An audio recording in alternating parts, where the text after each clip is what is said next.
Hello and welcome to another edition of the How to Grow Your E-commerce Business podcast. I'm here with Will Cooper from Rev Up, and we're going to talk about Amazon reimbursements, the ins and outs of them, what they are, etc. So, Will, first off, could you tell us exactly what is an Amazon reimbursement? Yeah, sure. So I'll kind of even back up, kind of explaining a little bit of the Amazon ecosystem and for different types of sellers on there, and then dig into what reimbursements are. So, as probably many of you know, there's probably three primary ways to sell on Amazon. You can be FBM, which is fulfilled by merchant, which would be you list your products on Amazon, but they're actually not shipping it out. So, let's say Trevor and I are selling wine glasses on Amazon. Someone places an order. Trevor and I are going into our garage and sending that package out. So that's FBM. Then we have FBA, which is we say, all right, well, Trevor and I are going to go ship all of our products to Amazon and they're actually going to fulfill it. So someone places an order, Amazon's going to go into the warehouse and ship it out. That's FBA. And that's really what we're going to be fulfilled by Amazon. And that's really where there are reimbursement opportunities. So just kind of backing into it, obviously Amazon, billions of sales, millions of FBA sellers, they're bound to make mistakes. We typically see 1 to 3% of orders or merchandise is actually mishandled by Amazon. The most common cases you're going to see are inbound shipments are mishandled, a product is damaged, or a product is lost. So I can kind of dig into a little bit more. But an inbound shipment, I would say, is going back to Trevor and I's wine glass example. We ship 100 wine glasses to Amazon, and they're going to say, we only received 97. So when we actually sent merchandise to Amazon, there was a discrepancy between how much we said we shipped and how much Amazon received. The second would be damage. So someone is careless in the warehouse and drops our wine glasses and they shatter everywhere. So those are damaged merchandise. And then the last one is lost. Really, that can happen in two main ways. It can be we ship product to a warehouse and it just gets mishandled with all the other merchandise that's sitting in there. The other way it can happen would be transfers between warehouses. So let's say Trevor and I ship our wine glasses to Amazon. What they're going to do is based on demand, they're going to maybe take some of that merchandise and actually ship it to a different distribution center to make sure that they can fulfill their prime obligation where, someone in a different location actually, orders it. Amazon wants those products to be close to them. So when our product is moving in transit, it could get lost while we're shipping it out, or Amazon's taking it from warehouse A to warehouse B. It could get lost in that as well. So really those are the three main cases. And reimbursements is basically, as a seller, you're saying, hey, this merchandise has been mishandled. It's no longer sellable. And I want to be reimbursed by Amazon for these. So that's kind of generally what a Amazon reimbursement is. So doesn't Amazon reimburse some of those anyway? It does. Some of those will get automatically reimbursed. But as you can imagine, like Amazon doesn't make it necessarily easy and they don't automatically reimburse you for everyone. So I would say is if you aren't initially reimbursed by Amazon, you actually as a merchant have to go file a case with Amazon to actually get refunded for that money. And we really do that by pulling a bunch of data every day from Amazon, essentially truing up the math on what Amazon say they have and what we think there should be. And then based on that, we identify certain case types. So yes, some cases are automatically reimbursed, but some of them, or kind of what's left over, is really what's an opportunity for a merchant to go after to get reimbursed by Amazon. So given that Amazon takes so much money, then it's a very good idea for sellers to make cost savings where they can. Yeah, no question. I would say anywhere from call it 1 to 3% of your annual sales should be reimbursed by Amazon, or there's potential opportunity. And the other really good part about reimbursements is what you're actually reimbursed for is the sale price, not cost of goods. So one nice aspect of Amazon is they don't actually see how much your cost of goods is. So let's say you're selling something for $30 and you file a case, you're actually reimbursed for that $30, not for, cost of goods. Let's say it was 10 or something like that. So so are there the particular types of good that have more problems, products that have more problems than others? Yeah, so I would say there's two main factors that would go into how much is recoverable. Probably the easiest would be your revenue. If you're selling $50,000 versus a year versus 50 million, they're obviously 50 million going to be way more recoverable. But the second would be SKU type, would probably be the biggest one.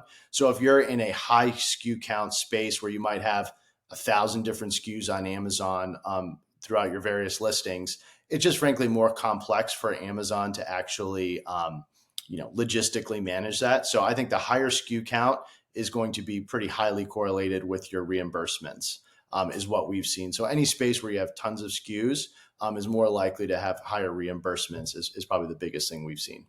Okay, so if you're the kind of company that has a lot of SKUs in small volumes, then it's probably a bigger problem. A lot of SKU, small volumes. Well, I'd say big volume is probably a bigger one, but if you have a higher SKU, like the higher SKU count up you go, there should be more opportunities. But yes. So what can merchants do to minimize? I mean, I'm not talking about the reimbursement bit here, but I'm talking about what can they do to make sure that things get booked in properly into the Amazon warehouse? I don't know, probably try to pack it nicely, but I know there's restrictions on how you pack it. I don't actually have a great answer as far as like what people have actually done to successfully reduce their reimbursements. I can ask the team and see if I can circle back after, but I Yeah, it's don't have probably all the obvious things like put the labels on properly, etc. Yeah, I mean, I think like the tough part about Amazon is you're very much in their ecosystem where you're certainly playing by their rules. Merchants don't get to make their own rules with Amazon, so I don't have a great recommendation. Obviously, if stuff needs to be properly packed, kind of based on the guidance you're provided by Amazon. So if you like faultily pack something would be a big problem. But I think really advising by the Amazon terms of service and what they expect as far as items going in. But I don't know if there's a great way to say, hey, like if I made these few changes, my reimbursements went way down. I mean, just from a kind of personal point of view, I think that it's important to have a process whereby you check the products as when you have a good process for packaging your FBA consignments. So No, yeah, no question. you Yeah, put the right things in, because at the end of the day, it's kind of your word against Amazon's word, no what was sent question. out. Yeah, And it's best to have particularly as you say, if you've got a big SKU count, to have a process for packing your boxes. yeah. And Amazon expects you to do say exactly what's in the box and put the box label on, and anything you can do to do that is going to reduce it. Yeah, I guess to your point, probably a better answer would be like, better documentation you have internally as far as what's actually going out is probably better than just throwing stuff in a box and writing it on a piece of paper. So I'd say the better documentation you have internally will probably give you a better chance of winning.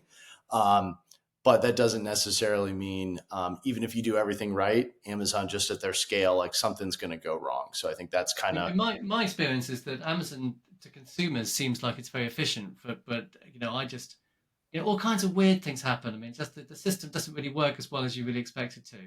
So I had this FBA, a whole lot of stuff into FBA once, and I got everything back, just everything back, right? And the account was completely empty. But then more stock started to appear in the account, just randomly. And they were like I had this thing called a Freddy the Firefly, and 100 of them turned up, and I'm sure I never sent 100 over. So they just seemed to kind of randomly assign stock to this account. I don't know. I don't know what they did. I'm just saying that I don't. My experience with Amazon is their system is so complicated that they don't know how it works, and it probably works an awful lot less. It probably works an awful lot less well than people think. Yeah, I think on the how would I say this, as a consumer facing person, buying on their site, like it's very easy. Everything works pretty much well. I'm sure behind the scenes it is, although organized, way more chaotic than we probably realize, and also just at the scale they're growing, it's like unbelievable. That I'm Like a sure. swan with the feet doing, Yeah, I think a beautiful swan on top. and I would say like I'm sure the processes they had internally 3 years ago are probably totally different than they are today, just because they've had to keep ramping up sales and scale to actually fulfill this type of order volume they get. Yeah. So, what is the process of claiming the money back? Yes. So if you work with a provider or you do it with someone like us, essentially, Let's talk about the manual process first. So if you were going to do it manually, what would you do? And then tell us how you can help. Yeah, no. So I would just say broadly speaking, what you would have to do, whether you work with a provider or you do it yourself, you'd really have to like obtain the data from Amazon. And like the way we do it, which would be, I think, applicable to anyone who's doing it internally, is we're pulling data every night from Amazon. We pull it from individual Seller Central accounts.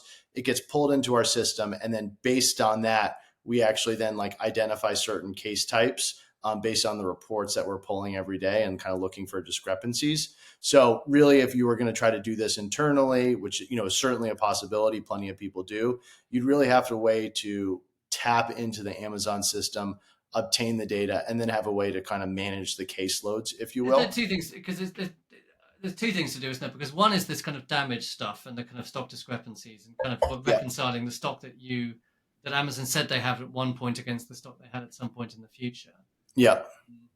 Which I think you do, you know, need to download this data for. But isn't it also when you send in a delivery and they say, okay, we think we sent 100 and they say we only got 97, and you have to submit documents for that?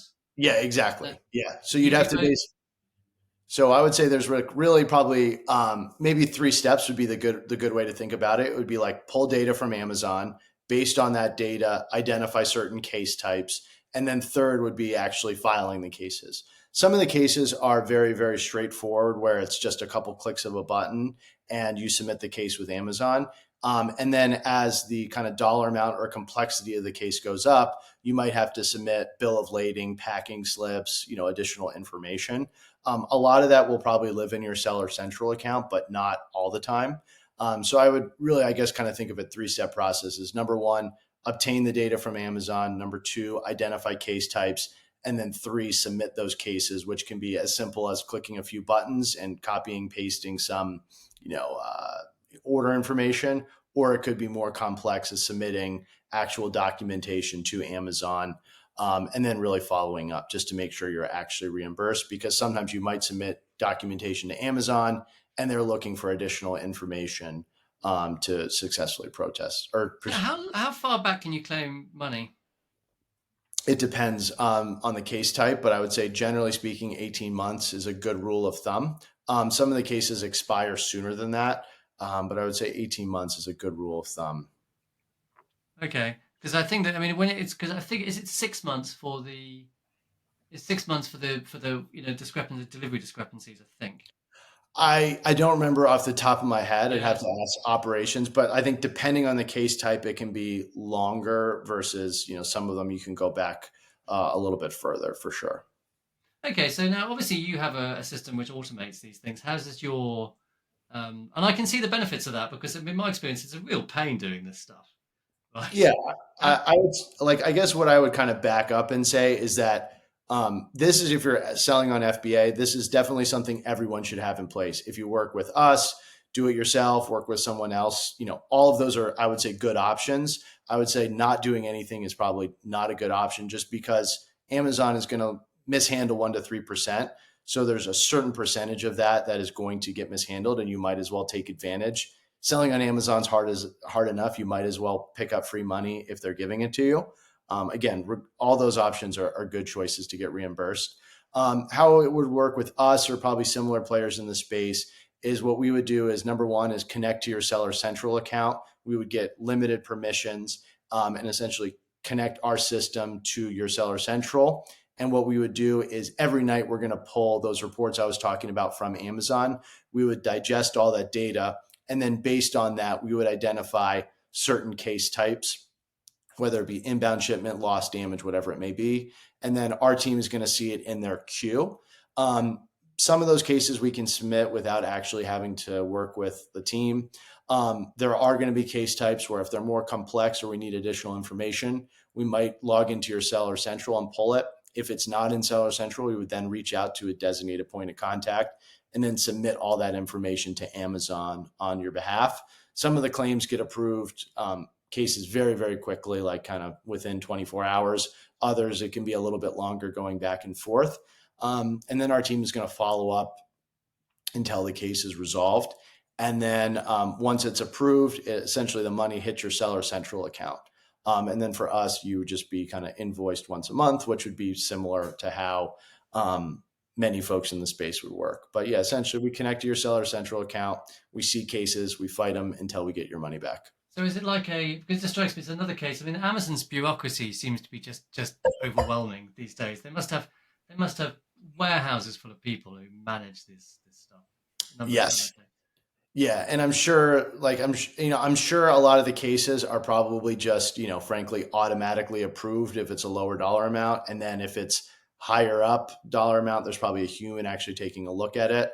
So I'm sure, it can be bureaucratic. Obviously, at Amazon, it's a huge company and it's growing every day.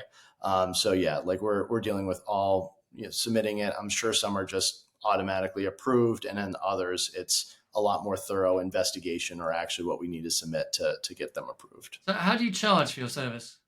We typically just take a contingency fee. So it's, whatever it is, our standard pricing is 18%. But that can vary as volume goes up. But essentially, hey, we find, $100, we would charge you $18, once a month typically. That's for most people, that's just money that they wouldn't have got otherwise. Yeah, exactly. I would say it's free found money. I would say some brands, who are really large and sophisticated, were saying like, hey, I can do this myself for most of these cases because I have a team that's pretty sophisticated. We've built it out.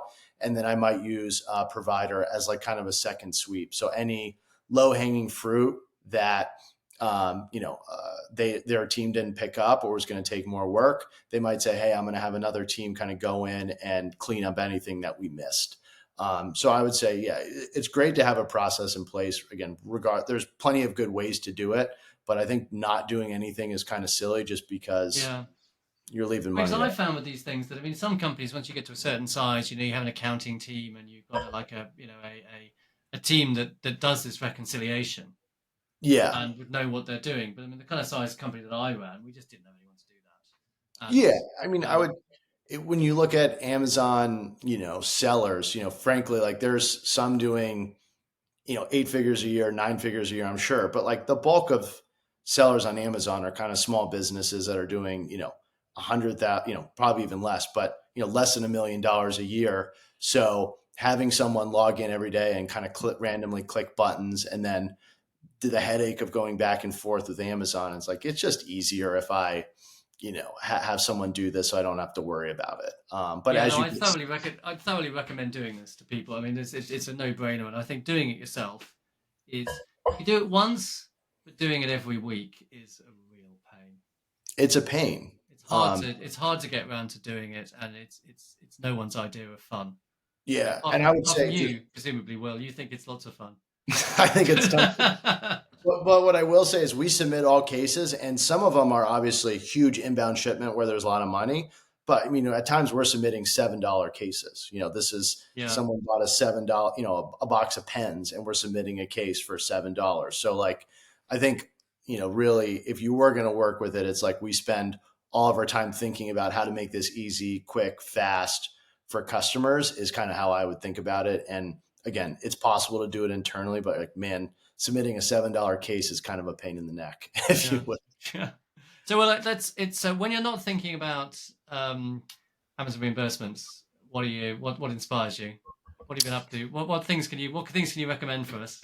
Well, I'd say I'm a big golfer, so for sure, I spend a lot of time golfing. I live in Florida, so that's great. I've also really kind of got the fitness bug recently, so I've been trying to work out a lot more. And I would say like one thing that has inspired me is I've weirdly become into these CrossFit documentaries where I'm like really just impressed with people who can have so much dedication to, doing these pull-ups and stuff like that. Gosh, yeah, no, I've seen that. They lifting extremely heavy weights. Extremely heavy weights, like pushing themselves to the limit. I found it kind of inspiring because you're like, wow, these people are literally dedicating their social life, like what they eat, their time, like all day to do this, like kind of crazy sport. And I'm like, wow, that's like, I'm impressed. I aspire to have that type of dedication and focus towards just kind of one goal. I don't know. Look, I think being fit to a certain extent is a good idea, right? And being healthy is a good idea. But my experience with being fit like that, it's an awful lot of effort to achieve it, and it just goes almost immediately. Oh, I would say the diminishing returns probably go quickly down. Like there's probably a difference between just being in shape, I can move, I'm healthy versus like I work out 6 hours a day. I'm sure the benefit to you actually goes down, and it probably is actually maybe even worse just because you're putting so much strain on your body. But I'm more just impressed, like, holy, that's a lot of dedication and effort towards one thing in their life to Yeah, be so that was any focused. kind of anyone that does anything to kind of the exclusion of everything else is impressive in some ways. And you think, Yeah, I don't think I would want to do that, but I'm watching them. I'm like, holy cow, that is, it's impressive to like, I'm not going to go have drinks with friends. I'm not going to go on vacation. I'm this focused to achieving that goal. I don't know if it's healthy, but I'm impressed. I'll put it that way. And I guess, okay. I'm like, I don't need to be like that, but even a little bit less or a lot less, I would be very happy. I don't know. I look at these people who do, because I'm into climbing, and I see these Cool. people who do free soloing, and I just think, I wouldn't do it myself, but it's just fucking hell. That's in the Alex Honnold documentary was awesome, and I remember seeing it in IMAX and just having my palms were sweating because I was so He's a nervous. I was like, lunatic. I mean, he pretends that he suggests he's a lunatic. "Oh, I And I watched that. I go, this is craziness." he's a lunatic. He's a lunatic. He's a kind of a softly spoken lunatic. He almost convinces you that it's sensible what he does, but he's just nevertheless it's so dangerous. Yeah, But I mean, that's well, the crazy part is even if you don't, like you're getting up. What if you get up halfway and you're like, I don't think I can do this anymore? Like it's just well, crazy. the thing is that the kind of thing that you got to remember that's all he does. It does all day every day is what he does climbing, right? So he's amazingly experienced and amazingly strong. And the other thing is he to do that, right? You wouldn't get anywhere unless you were really relaxed. Because if I was to do it, right, without a rope, I could probably, climb a, 2, 3 story building. Probably not, just the height of that. Probably without much trouble. But if I didn't have a rope, I'd be hanging on so tight that my arms would get that much more tired. Oh yeah. And if you look at him, he's so relaxed. He's just like in the zone. He's kind of pat, pat, pat, and that you've just got to be not afraid because if you're afraid, you wouldn't be able to do it. Oh, yeah. I mean, I'm afraid just watching. Like my Yeah, palms are literally that's the sweating. thing. Even they're sweaty talking about this because I'm literally watching this. I said this guy is hundreds of feet up and just crawling with just Yeah. relentless. I'm just holy cow. I was like, not. I've done indoor climbing a few times and found it a lot of fun. I think the idea of doing a solo climb, no matter how experienced, seems crazy to me. But I know people do it. Just I don't know if my cup of tea. Well, thanks very much for sharing your insights into Amazon reimbursements. Awesome. Thanks, And Trevor. Appreciate it. where can people find you online?